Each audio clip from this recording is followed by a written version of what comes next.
এবার বার্সেলোনার সাথে জোরালো গুঞ্জন আর্জেন্টিনার সেন্টার ব্যাক মার্কুস সেনসেইকে কিনতে 250 কোটি টাকাও খরচ করতে হতে পারে বার্সেলোনাকে। তবে শুধু বার্সা নয়, তাকে নিতে আগ্রহী আরও একাধিক ক্লাব। সব মিলিয়ে আর্জেন্টিনার সেন্টার ব্যাক মার্কুস সেনসের ট্রান্সফার সংবাদ নিয়ে বিস্তারিত থাকছে প্রতিবেদনে। আর্জেন্টিনার হয়ে সর্বশেষ কয়েক কল আপেই ছিলেন দলের সাথে, যদিও মাঠে নামা হয়নি সাম্প্রতিক সময়ে। তবে আর্জেন্টিনা দলের ব্যাকআপ হিসেবে বিবেচনা করা হয় তাকে। অপরদিকে ক্লাবে দলের ডিফেন্সে দিচ্ছেন নেতৃত্ব। এবার সেই আর্জেন্টাইন সেন্টার ব্যাক মার্কুস সেনসের দিকে নজর বড় বড় ক্লাবের। সেখানে প্রধান নাম বার্সেলোনা। এ নিয়ে সংবাদ প্রকাশ করেছে টিম টক, ট্রান্সফার ফিড, বার্সা ইউনিভার্সাল সহ একাধিক গণমাধ্যম। আর সেখানে তারা জানায় সেন্সের প্রতি বার্সেলোনার আগ্রহের কথা। ডেকো ও হ্যান্সি ফ্লিক অনেকদিন ধরে নজরে রেখেছেন সেনসেকে। এই মুহূর্তে বার্সা দলে এক ও একাধিক সেন্টার ব্যাক প্রয়োজন, কেননা ইনিয়াগো মার্টিনেজ দল ছেড়েছেন। অফর্মে রোনাল্ডো আরৌহো, অপরদিকে ইনজুরিতে ভুগছেন ক্রিস্টেনসন। আর সেখানে সেন্সের দিকে নজর বার্সেলোনার। সেন্সেকে পাওয়ার দৌড়ে বার্সা যেতে পারে ভালোভাবেই, সেটা তার দাম। যদিও সেন্সেকে পেতে 250 কোটি টাকা দিতে হতে পারে বার্সেলোনাকে।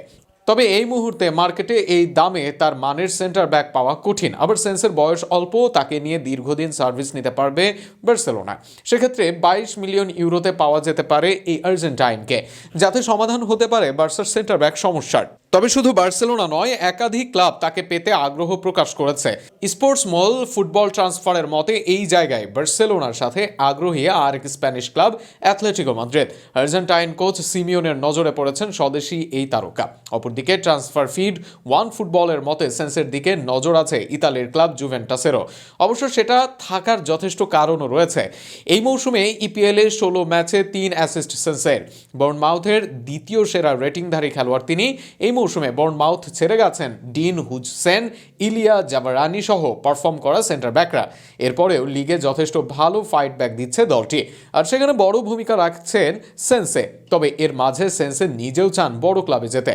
2026 সাল পর্যন্ত চুক্তি আছে তার, এরপর আর চুক্তি নবায়ন করতে চাচ্ছেন না সেন্সে। এর মাঝে তার ব্যাকআপ হিসেবে সাবেক ম্যানচেস্টার সিটির ডিফেন্ডার নাথান আকের নাম ভেবে রেখেছে বর্নমাউথ। তাই ক্লাব যে ছাড়ছেন সেন্সে সেটা নিশ্চিত এক প্রকার। তবে কোন ক্লাবে যাচ্ছেন সেটাই এখন সবচেয়ে বড় প্রশ্ন।